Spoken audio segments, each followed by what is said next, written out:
My name is Roji Ananat, and I'm going to talk about the ideology of nationalism in Europe and America. So, ideology of nationalism in Europe.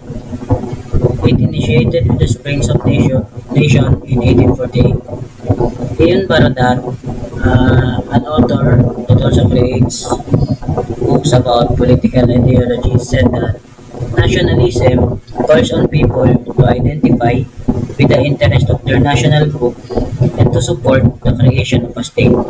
So because of nationalism, people can identify their same interest in order to support the creation of their state. So countries in Europe like the Germany and Italy were formed by uniting various regional states with a common national identity. So those individuals who have same national identity were united, and that's nationalism. And Greece, Serbia, Poland, and Romania are formed because of the uprising against Ottoman Empire and the Russian Empire. Greece, Serbia, Poland, and Romania, they all have the same interest to uprise against the Ottoman Empire, and that's nationalism. The background of nationalism in Europe. The nation awakening grew up of as a reaction to Enlightenment. As we all know, the Renaissance period happened the 19th century, or it was called the Age of Enlightenment.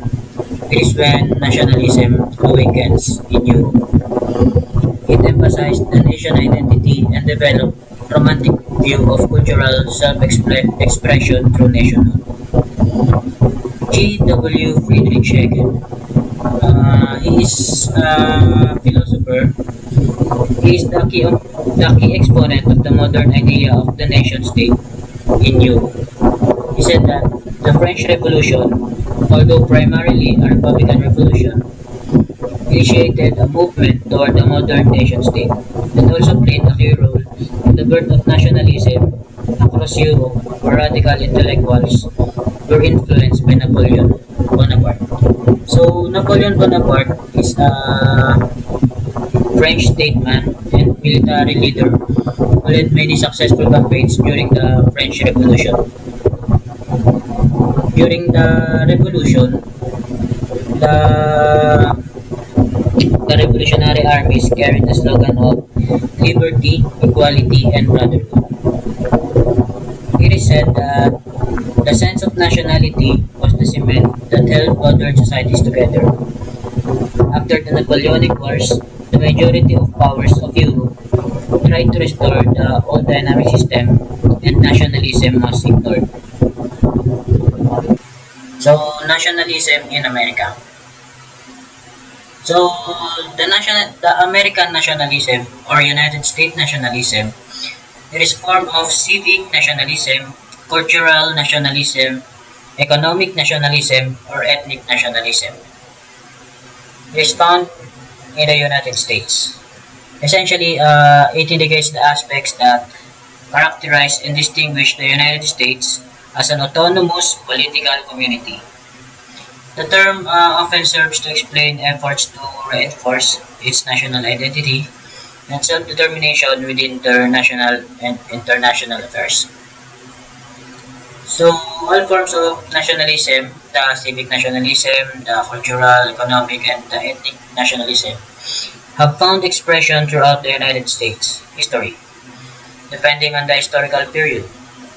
So, Hans Kohn, an American scholar, state that the United States government institutionalized a civic nationalism founded upon legal and rational concepts of citizenship, being based on common language and cultural traditions. The founding fathers of the United States established the country upon classical, liberal, and individualist principles, although forms of ethnic nationalism were also present. So let's talk about the history of nationalism in America. In the past, the Britain colonized America, and America became a colony of Britain in the 17th and 18th century. The Albany Plan of Union by Benjamin Franklin was a union between these colonies, the 13 colonies, which became unsuccessful, but still it served a reference for future discussions of independence. During the period wherein Britain is still colonizing America, there are several common grievances that existed, just like taxation without representation, which leads to what do you call that? American Revolutionary War. Uh, the American Union won the war against Britain and received the peace terms from Britain in 1783. This is when the Declaration of Independence happened. It announced a new nation had formed, the United States of America. The new nation, United States of America, was led by nationalists George Washington, Alexander Hamilton, and James Madison. Abraham Lincoln formed American civic nationalism, originating from the tenets of Declaration of Independence as a force of national unity in United States. So, nationalism in contemporary United States. Paul McCartney, that is not the singer, there is a political scientist that said that a nation defined by a creed and sense of mission. Americans tend to equate their interest with those of humanity, which in turn informs their global posture. Mm, in these certain cases, it is called ethnocentrism. Ethnocentrism is a colloquial English discourse that means to apply one's own culture or ethnicity as a frame of reference in order to judge other cultures, practices, behaviors, beliefs, and people. So that means that you are just focusing on your own cultures, or you're centered on them.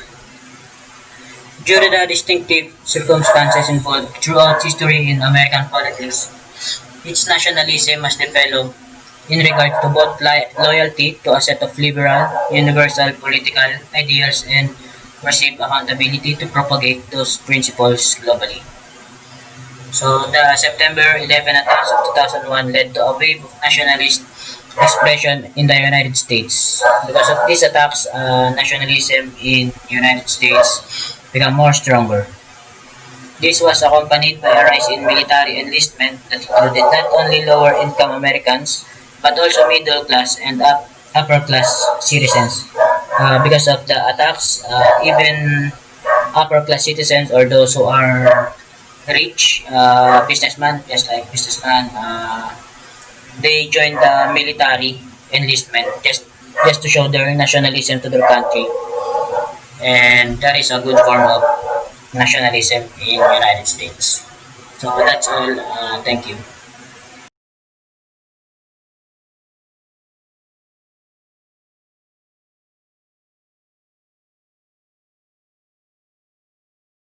Good day to all of us, and we are now presenting the nationalism perspective in different continents. So let us start with Africa. So African nationalism starts when the World War II ends because the wave of nationalism here become more evident, and um, the imperialism slowed down and corrode over time because people there have a sense of identity now that they should stand for themselves rather than they are being dictated by the foreign or imperial country like the European nations. For example, Britain, France, Italy, and whatsoever imperial countries at the 19th century. Though the nationalism of African is more of a coalition rather than the um, independent identity of one's tribes, nations, ethnics, you call it whatsoever.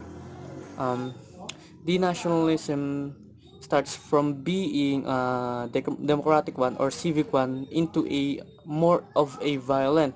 So why, what, what, what, what are the factors why they come up to this thing? So because of the existence of Cold War between the Russia and the United States, because of their political ideological conflict or friction, there is some sort of misunderstanding on how they will stand in their respective nation.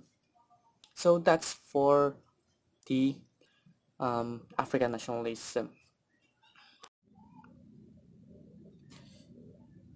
So we are not talking about nationalism in Asia. So nationalism in Asia have a three models that is being used primarily. So the first one is the Indian nationalism, second the Japanese nationalism, and the third one is the Hong Kong nationalism. So there are many types of nationalisms in Asia, but we are now focusing on these three because they are the primary models of nationalism, and we can compare each other on how they will cope up with their ideology. So first one is India. So we know that India is a Hindu majority country, and they have become the vassal country of the. Okay, so let's resume. um, we are about to tackle Indian nationalism. So, Indian nationalism starts when, of course, the World War II happens because the wave of decolonization of the vassal states happened, and there is a sense of national identity. So, what happened in the Indian nationality? So, India itself is a big country composed of Hindus and Muslims. So, because of the mess that the Britain made because of the colonialism, there is a division of borders, which is what we know now as the Pakistan and the India. So, Pakistan is basically Indians that have a Muslim religion. So basically, these Pakistanis are what we call the Islams of India, and the India itself, as we know, they are all Hindus or practice Hinduism. So though there are more secular religions or there are more blended religions in the country, like there is a existence of Muslim community in India, and there is a and also a community, a Christian community in India. So the constitution dictates that there is no favoring religion in the India. But when Modi's political party, which is called the Bharatiya Janata Party or BJP, that advocates Hindus chauvinism. So what do we mean by this? So if we say Hindu chauvinism is they are spreading hate towards the Islam that resides in India, and they demolish mosques. They create some propaganda, some hate speech towards its citizens, and recently um, we have we have seen the atrocities of this government, like all of the Islam that is residing in India had become stateless, so they are now not being recognized by the state itself because Modi, the prime minister of India, revolted. So that's the worst part or the bad practice of nationalism. So let us talk now about Japan. So Japan's nationalism have a two concepts or two reasons. So first is peaceful, which is quite reigning up until to this point, led by the current Prime Minister Shinzo Abe. And the second one is the Imperial Japan. So this Imperial Japan is more fiercer model or image of nationalism. So the first one we are talking about is the Imperial Japan. So Imperial Japan is that basically a national identity. So this Imperial Japan, they're more like the extreme Nazis wherein there's an hierarchy and the most superior race is the Japanese. So they want the Asia became their vassal states like what the Europeans did. So basically imperialism. And the latter part of Japan's nationalism is more of a civic, more of a democratic, and it is been established since the World War II began. So imagine that. So this right-wing political party of Japan more focuses on its people rather than degrading or spreading hate towards the other countries. So they promote nationalism in a way that they should be proud on what they have or what their citizens product have rather than competing or degrading others nationality. So the last one is Hong Kong nationalism.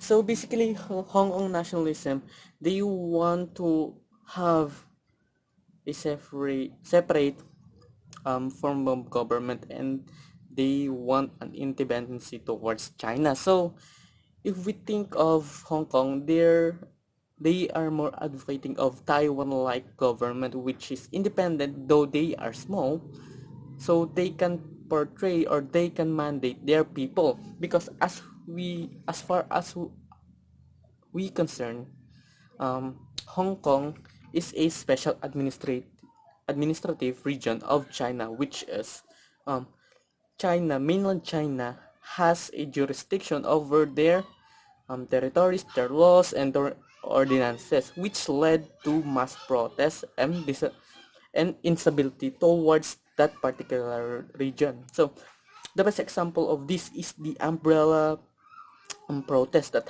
happened in China, whereas there's a conflict between the passage of law that they blame mainlanders to um, what do you call this, to interfere with the local administrative officers or ordinances, so that spark rage between the Hong Kongers and the mainlanders. So now that's for it for nationalism, Asian nationalism rather. So a pleasant day to all of us. So we are now about to tackle the American nationalism. So American nationalism is more of a Creole nationalism because the one that did rebellion, the one that pushes nationalist and independency towards European countries is the community or group of people that once reside in the Europe and they settled down in the Western Indies. Uh, or if we say in a much more easier term is they come from the Europe, then they migrated to America. Then after of years of living there, they revolted against their colonial or imperial country. For example of that is Mexico. They both rebellion towards the Castilian Empire, or what we so call the Spanish Empire at the time. they revolted, and um, of course, once you revolt, there are many struggles before you claim your independency. So just like happened in the Philippines. Okay, Creole nationalism, uh, or what we call the American nationalism. So American nationalism doesn't even start when the natives revolt against their colonizers. No, it is not the concept of the American nationalism. It is more of a Creole nationalism. So what do we mean by the Creole nationalism? So Creole nationalism is the agenda of having a nationalism of the former European community or citizen that revolts or resides in when Western Indies, then they revolted in the Empire country. So for example of that is the America itself, USA, United States of America, the creation of this gargantuan um, country. So it happened when George Washington, I know that all of us here know George Washington. So George Washington revolted against the unjustifiable sugar tax at that time because of the imposition of the English Empire. So they revolted and they acquired this nationalism. Of course, before you acquire the full independence of it, there are many struggles, there are many revolts, there are many revolutions that happen, there are many killings of the natives at that time. That's why some socialists advocate to remove George Washington as the founding father of the America, because America itself isn't that free.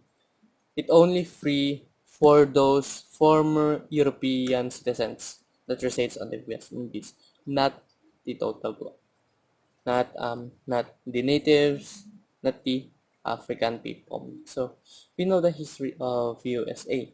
Um, Before they acquire independence, this independence only be consumed by the former European. So what we so called the Creoles. And then there isn't a absolute freedom at that time because African people were called as slaves, or what we so called the Negroes. They are being captive as slaves.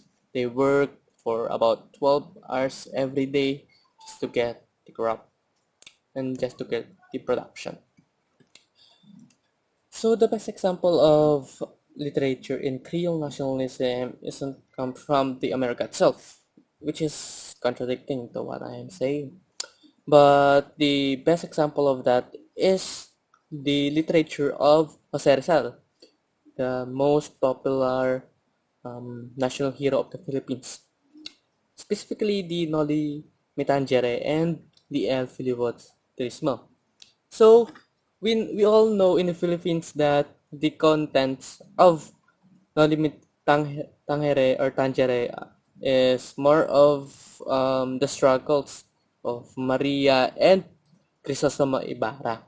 Um, the what we so call the harassment of the Spanish government or Spanish people at the time towards the Filipino citizens. And El Filibusterismo focuses on the lives of Simon and um, more of a continuation of No Limit Tangere. So that's for now, but there are many histories about the Creole nationalism. So, for example, is that it happened in the Castilian Empire.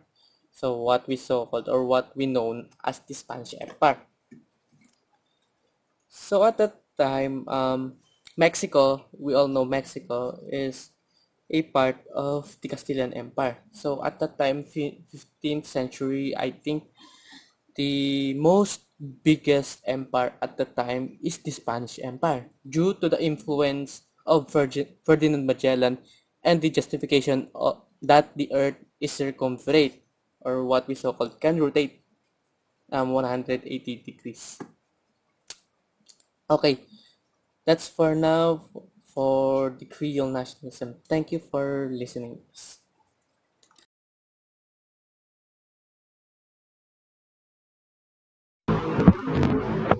Nationalism o nasyonalismo. Ano nga ba ang nasyonalismo? Para sa akin, ang nasyonalismo ay isang pangkat na may isang adikain o pangarap na pinagbubuklod ng isang lahi o bansa.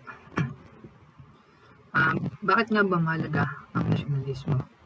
Mahalaga ito dahil dito ay nagpapakita ng pagkakilanlan ng isang bansa. Hindi lamang pagmamahal sa isang bansa ang kalagahan ng nasyonalismo. Ngunit dito din nabuksan ang isip natin sa maraming bagay. Tulong na hinangad ko hindi lamang para sa akin, kundi sa aking kapwa sa bansang ito. May dalawang anyo ng nasyonalismo. Isang pasibong nasyonalismo at aktibong nasyonalismo. Ano nga ba ang pasibong nasyonalismo?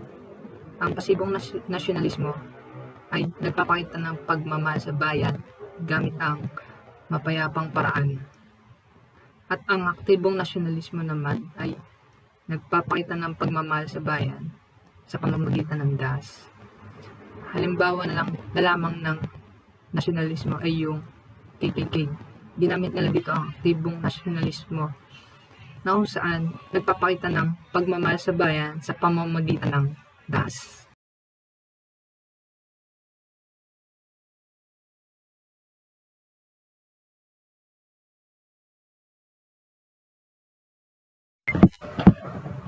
Ang isa pang halimbawa ng nasyonalismo sa ating bansa ay yung kay Dr. Jose Rizal. Sumulat siya ng dalawang nobela na nagpasigla ng kilusang nasyonalismo. Ang nasyonalismo ay hindi lamang bugso sa ating damdamin. Ito ay nagdudulot din ng iba't ibang kadahilan ng pang-politika, pang-ekonomiya, pang-lipunan, at pang-kaisipan. Isa din tong masidhing pagmamahal at pagpapahalaga sa inang bayan. Sinubukan na rin tayong sakupin ng iba't ibang bansa. At dito, napakita ng mga Pilipino ang damdaming nasyonalismo sa ating inang bayan. Halimbawa na lamang dito yung laban ni Lapu-Lapu. Lumaban si Lapu-Lapu sa mga Spain na pinamunuan ni Magellan. Isa pang halimbawa ay yung tumatak sa ating mga isipan nating mga Pilipino, yung digmaang Amerikano. Ito yung pinalabas na General Luna na kung saan lumaban tayo pero sa huli ay kapwa bansa natin ang tumaksil sa ating butihing general. Ang nasyonalismo naman sa Europa ay nasasabi ko ding nakikitaan ng katapatan sa grupong linguistiko at kultura ang pagnanais na makalayo mula sa kontrol ng dayuhan. Umunlad ito dahil sa kilusang nagtataguyod ng kagalingan ng Europa at pakikipaglaban sa karapatan ng mga mamamayan. Ang halimbawa dito ay yung Revolusyon ng French o kung tawagin nilang Congress of Vienna. Ito ay upang pagtibayin ang mga treaty ng isang bansa. Naging Congress of Vienna ay ang Congress ng Vienna ay pag-ayos muli ng mapa sa Europa. Kung dadako naman tayo sa nasyonalismo ng Japan, ay kung saan ang kasunduan ng Japan at Amerika ay buksan ng dalawang daungan nito. Ngunit ipinasara ng isang namumunong dalawang daungan ng Japan upang mapigilan ang mga pagpasok ng mga ito. Naging resulta nito ay sa pilitang pagpasok dahil dito, umusbong ang nasyonalismo sa Japan.